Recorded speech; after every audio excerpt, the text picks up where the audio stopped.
producers in the cattle industry sometimes, struggle to get good genetics, and getting good genetics is kind of based off artificial insemination, which is, how I'm trying to persuade other producers now to use artificial insemination, because it's new and it's new technology, but it's been around for several years. But right now is when they're getting all the quirks out of it, and really, it's really putting a step within the industry and getting, many cows ready and artificially inseminated to use within the industry to produce more beef around the United States.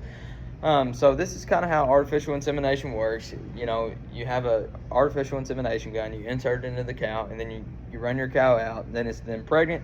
And then you have to do certain pregnancy checks and health checks and different things like that. But ultimately, all it is an insemination gun, which would be collected from the bull, and then you inseminate it into the cow or heifer, and that's how your cows and heifers are inseminated and pregnant. And then this is just kind of 3 points why producers should use artificial insemination. Number one, I think it's personally faster.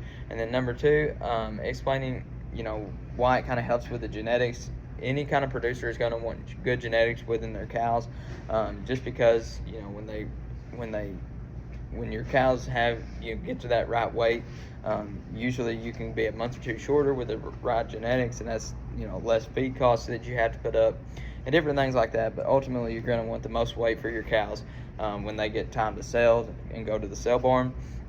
And then, the great efficiency rate of artificial insemination. When you inseminate the cows, you ultimately then know they're pregnant, and it's kind of like a 95% sure accuracy if you have done all of your steps right. And then you move those cows out, and they're inseminated, and then all you have to do is a pregnancy check. So the great efficiency rate is always something that's been good. But I'll touch a little bit more on genetics. The producer always wants to be their cows to be healthy, and especially, if they're keeping them around for breeding stock. So if the cows are there for breeding stock, they're going to want them healthy for many years, just because, some producers keep their cows for 8 to 10 years, but just based on the different cows. You're going to want those cows to be healthy for that many years, just so you don't have to buy different things like medicine, or risk losing a cow or anything like that. So that's something that you need to think about when you're getting good genetics, and what bull you're collecting that from or whatnot.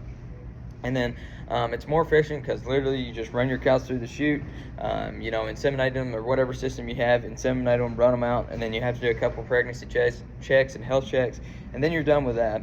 And then just the great efficiency rate, you have a 95% sure accuracy that each cow is pregnant. And then as good as artificial it sounds, you could be doing everything you think is correct, but you have to do each and every step, kind of how you have to do each step just as it is explained in the handbook, kind of, because if you mess one thing up, then you could risk your cow not being pregnant. So that's kind of where this persuasion speech ends. I think everybody should use artificial insemination because it is the new thing. So thank you.